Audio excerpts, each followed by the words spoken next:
후쿠시마 오염수 방류 지금 굉장히 핫 이슈죠. 그런 만큼 찬성 측과 반대 측 또한 첨예하게 대립하고 있는데요. 어떻게 보면 이게 논란거리가 맞나 싶은 핵 폐기물 오염수 방류가 왜 지금 논란이 되고 있는 걸까요?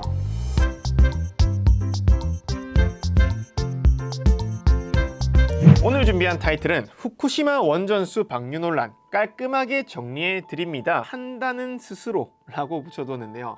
아무래도 이 내용이 여러 가지 관점이 존재할 수 있는 주제이다 보니까는 이야기를 하려는 방향성 자체를 찬성이 옳다, 반대가 옳다에 대해서 다루기보다는 각 측 전문가들이 뭐라고 주장하고 있는가 여기에 초점을 맞춰서 이야기를 좀 해보도록 하겠습니다. 사실 이 후쿠시마라고 하는 주제가 어떻게 보면 조금 지겨울 수 있는 주제죠. 왜냐하면 워낙 언급이 많이 되고 있다 보니까는. 그런데 제가 한 템포 느리게 이 주제를 다루는 이유는 대형 저널에서는 이 주제에 대해서 어떻게 언급을 할까 지켜보고 있었어요. 그러던 중에 6월 22일 그러니까 5일 전이죠. 세계 최고 과학 저널이라고 할 수 있는 네이처에서 이 내용에 대해서 직접적으로 언급을 한 저널이 올라왔습니다. 그래서 제가 이 저널을 허겁지겁 읽어봤는데요. 약간은 좀 실망스럽더라고요. 아무리 그래도 네이처인데 좀 근거가 빈약하지 않나 라는 생각이 들더라고요. 여기에서 근거가 빈약하다 하면 관련된 논문이 링크가 된 게 없다는 거예요. 이 정도급 저널에 게재가 되면은 대부분 최소 하나 이상의 저널이 링크가 되어 있기 마련인데 여기서는 그냥 기존 지식들에 기반해서 주장을 하더라고요. 물론 현실적인 문제이기 때문에 꼭 나쁜 거라고 이야기할 수는 없겠지만은 조금 실망스럽기도 했습니다. 그래서 저는 그 중에서도 특히나 신빙성 있게 우리가 다뤄볼 만하다 싶은 내용들만 가지고 와서 언급을 해볼 테니까는 여러분들이 조금 감안해 주셨으면 좋겠고요. 저널 제목으로 바로 들어가 보면은 Is Fukushima wastewater release safe? What the science says? 라고 되어 있습니다. 그러니까 후쿠시마 오염수가 정말로 안전하니? 과학자들이 어떻게 의견을 내고 있니? 뭐 이런 내용인데 밑에 본문 요약을 조금 읽어보면은 방사성 수치가 almost background 레벨이라고 되어 있어요. 그러니까 배경 수준이다. 크게 뭐 주변 환경과 다르지 않다. 이런 의미를 가지고 있는 거예요. 여기까지 봤을 때는 딱 뉘앙스가 문제가 없긴 하다라는 것처럼 보이죠. 그런데 이 뒤에 이어서 나오는 내용은 하지만 몇몇 연구자들은 이것에 동의하지 않는다. 본문으로 들어가게 되면은 동의하지 않는 연구자들에게 초점을 맞춰서 저널이 진행이 되고 있습니다. 그런데 저널에 본격적으로 들어가기 앞서서 이게 도대체 어떻게 된 일인가 상황 정리부터 하자면은 후쿠시마 원전 사고, 체르노빌 사태에 이어서 인류 두 번째로 원자력 사고 레벨 7등급을 받은 사고였고요. 사고 경위는 굉장히 간단해요. 지진이 일어나서 원전이 파괴가 됐는데 그 냉각에 많은 물을 쏟아부었다. 워낙 많은 물을 쏟아붓다 보니까는 방사성 물질이 물에 녹아 들어가서 오염수가 형성이 되었다. 라는 것이 사건의 개요고요. 이때 64종의 방사성 물질이 쏟아져 나오게 됩니다. 이런 녀석들이 있었고요. 물론 모든 물질들이 우리에게 위협이 되는 것은 아닙니다. 반감기에 의해서 사라지는 물질도 있어요. 근데 여기에서 많은 사람들이 사라진다라는 표현을 쓰는데 엄밀하게 따지면은 사라지는 게 아닙니다. 예를 들어 볼게요.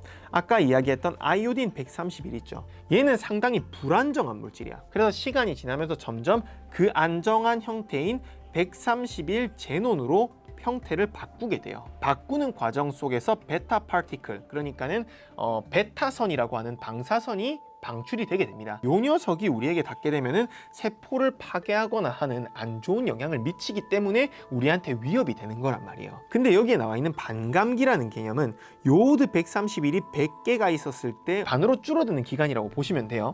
그런데 여기에 나와 있는 요오드는 반감기가 8일입니다. 요 녀석은 우리한테 크게 위협이 되는 물질은 아니라는 거죠. 하지만 당연히 쉽게 사라지지 않는 물질도 많이 있습니다. 대표적으로 탄소 14가 있는데 이 친구는 반감기가 5,000년이 5,000년. 네. 지금으로부터 5,000년 전이라고 하면은 인류가 여기 나와 있는 이 피라미드 지을 그 시기예요. 그때부터 지금까지 해도 고작 반밖에 안 줄어든다는 거예요. 그러니까 상당히 인류에게 위협이 될 수 있는 물질도 덜어 있다는 의미겠죠. 그러면 일본은 이 초유의 사태를 일으켜놓고 어떻게 하고 있는가 하면은 아까 그 물을 뿌려가지고 그 물이 지하수에다 흡수가 됐단 말이에요. 그러니까 지하수가 굉장히 오염된 상태예요. 이 친구를 퍼올려가지고 정화하는 작업을 하고 있습니다. 그리고 정화된 물을 1000개 이상의 탱크에 지금 보관을 하고 있는 거예요. 여기 그림 보시면은 요 녀석들이 다 탱크입니다. 여기에 지금 정화된 오염수가 들어있는 거예요. 정화된 오염수라는 말이 약간 이상하게 들릴 수 있는데 이게 무슨 말이냐면은 요 작업을 맡고 있는 친구가 도쿄 일렉트릭 파워 컴퍼니라고 해서 지금부터 탭코라고 부를게요. 이 탭코의 고급 액체 처리 시스템 혹은 ALPS 알프스라고 부를 수 있을까요? 요 녀석에 의해서 정화 처리를 하는데요. 원래 오염되어 있던 물을 정화를 쭉 하게 되면은 정화된 오염수가 나오게 되고요. 요 정화된 오염수는 밑에 내용을 읽어보면은 아까 이야기했던 64종 중에서 62종은 국제방사성 방호위원회가 권장한 수준 이하로 충분히 제거를 할 수가 있다는 거죠. 그리고 나서 남는 농축된 방사성 물질은 따로 보관을 하는 거고요. 여기서 문제는 두 녀석이겠죠. 이 과정을 통해서 처리되지 않은 두 가지 녀석, 탄소 14와 수소 3입니다. 삼중수소. 얘네들은 정화 처리 시스템을 통해서 제거할 수가 없기 때문에 일본에서 어떤 해결책을 내놓았는가 하면은 바로 희석이에요. 희석. 그러니까 전문 용어로 물타기. 우선 긍정적인 면부터 먼저 본다면은 국제원자력기구에서 권장하는 물 속에 녹아있는 삼중수소 농도가 리터당 1만 베크렐입니다. 그런데 요 탭코에서 계획대로 바닷물을 40배를 섞어주게 된다면은 1500 베크렐까지 떨어질 것이기 때문에 지금 봤을 때 얼른 봐도 6분의 1 이하로 줄어드는 모습을 볼 수가 있죠. 그리고 추가로 탄소 14 또한 현재 규제 상한선의 2% 수준까지 떨어질 것이다 라는 거예요. 그러면은 국가가 공인하는 수준 이하이니까 괜찮지 않나 라는 것이 긍정적인 관점이고요. 영국의 포츠머스 대학교의 환경과학자인 짐 스미스라는 교수님이 계신데 이분은 관련 조수입 140건 이상인 방사능 오염 분야의 굉장한 권위자세요. 그런데 이분이 뭐라고 말씀하셨냐 하면은 나는 0이라고 말하는 것을 항상 주저하지만은 이 위험도는 0에 가깝다라는 표현을 쓰셨어요. 여기에 추가로 오염수를 현장에 보관하는 것이 오히려 훨씬 더 큰 위험이다. 재해로 인해서 얘네가 다시 한번 파괴되게 된다면 돌이킬 수 없는 결과를 낳을 수 있다 라는 주장을 하신 거죠. 물론 이 교수님이 원래 좀 관대한 교수님이긴 해요. 앞에 사고 레벨 7단계였던 체르노빌 사태 때도 거기 생태계를 쭉 살펴보시더니 되게 많은 야생동물이 막 살고 있고 이런 걸 보고는 거기가 더 살기 좋을 수 있을 텐데 라고 말씀하시기도 했던 약간 좀 관대한 교수님이기는 하지만은 물론 뭐 아무 근거도 없이 이런 이야기를 하는 것은 아닙니다. 2021년 기준으로 후쿠시마에 저장되어 있는 삼중수소양이 2.2g이요. 전체 통틀어서 2.2g이 들어있는 거예요. 그런데 동해 바다 있잖아요. 우리나라 그 동해 바다. 그 동해 바다에 매년 내리는 비에 포함되어 있는 삼중수소를 다 모으면 3g이라고 합니다. 그러니까는 후쿠시마에 모여있는 전체 양과 동해에 1년 동안 내리는 비에 포함되어 있는 삼중수소 양을 비교했을 때 그 비에 포함된 게 더 많다는 거예요. 그러니까는 이거 잘만 희석한다면은 충분히 자연스러운 수준 아닐까라는 주장을 하고 계신 거죠. 그리고 두 번째 근거는요. 분명히 이거를 해수에 풀게 되면 2-3km만 흘러도 계산에 따르면은 한강물 수준으로 우리 그 서울에 있는 그 한강물 수준으로 희석이 될 것이다 라고 계산을 하신 거죠. 그러니까 지도에 보면은 한국까지 가는 데는 이 쿠로시오 해류를 타고 이렇게 쭉 갔다가 수천 킬로미터를 돌아서 올 거다. 그러니까 괜찮다. 뭐 이런 주장을 하고 있는 것인데요. 하지만은 부정적인 면도 당연히 있습니다. 환경단체 입장은 이거예요. 이것은 단순한 숫자 노름일 뿐이다. 정확한 데이터 있어요? 아니 이거 가지고 실험해 보셨어요? 라는 주장인데요. 아마 이 말을 들으셨을 때 약간 억지스럽다라는 생각이 드셨을 수도 있지만은 저는 과학을 하는 사람 입장에서 충분히 이해되는 불안감이라고 생각을 합니다. 이 세상의 모든 과학은 당연히 이론처럼 되지 않아요. 아니 오히려 과학자들 사이에서 이런 말이 있어요. 이론처럼 되면은 그게 이상한 거다. 특히나 이런 생명과 관련된 실험은 더더욱 충분한 검증을 거쳐야 한다라는 거죠. 그러니까는 충분히 실험적인 데이터 가져와봐라 라고 언급을 할 수가 있다는 거죠. 여기에 대해서 이쪽 분야 전문가인 하와이 대학교의 로버트 리치몬드 교수님께 여쭤봤는데요. 정말로 충분히 입증된 게 맞습니까? 이 자료 믿을만 합니까? 라고 했을 때 이 교수님은 No! 라고 대답을 했습니다. 아니다! 라고 대답을 했죠. 이분이 뭐 하시는 분이냐면은 18개 태평양 국가로 구성되어 있는 정부간 기구인 태평양 제도 포럼이라는 곳이 있는데 그곳의 자문과학자 5명 중에 한 사람이에요. 대표적으로 탭코 측 주장 중에서 아니 이거 방류를 해도 도쿄 런던 간에 왕복하는 비행보다도 적은 방사선량이다 라는 주장을 했지만은 리치몬드의 교수님은 아니 지금 무슨 소리 하는 거야? 물론 적은 방사선량인 것은 맞지만은 피부로 방사선을 쬐는 것과 체내에서 방사선이 나오는 것은 다른 문제다.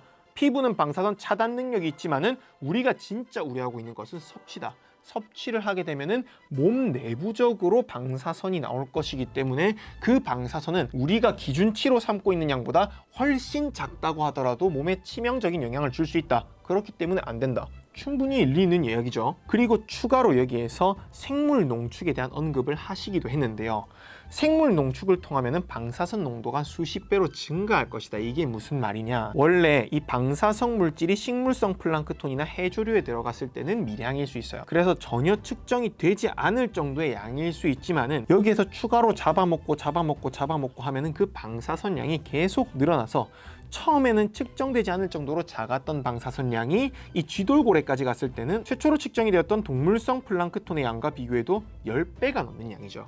그렇기 때문에 이 생물 농축을 따진다면은 여기 앞에서 이야기했던 6분의 1이나 2%는 아무 의미 없는 수준이다 라고 이야기를 할 수가 있는 거겠죠. 생물에 쌓이면서 수십 배로 증가를 한다면요. 심지어 본토에 있는 도쿄 대학 굉장히 유수의 대학이죠. 이 대학의 오토사카 시게오시 교수님 또한 분명히 생물 농축이 우려되는 것은 사실이다 라고 언급을 하였습니다. 이에 대해서 탭코 측 대변인은 시간이 흐름에 따라서 평형 상태에 도달할 것이니 걱정 안 해도 된다 라고 이야기를 했는데, 여기서 말하는 평형 상태라는 것은 방사성 물질이 붕괴되는 속도와 농축되는 속도가 같아지는 그 지점을 의미하는 거고요. 같아졌을 때의 그 양이 우리에게 충분히 안전한 양이 될 것이기 때문에 괜찮다. 예, 맞습니다. 뭔가가 줄어들고 뭔가가 늘어나는 상황일 때는 이것의 평형 상태를 따지는 것도 과학적으로 올바른 접근 방법이에요.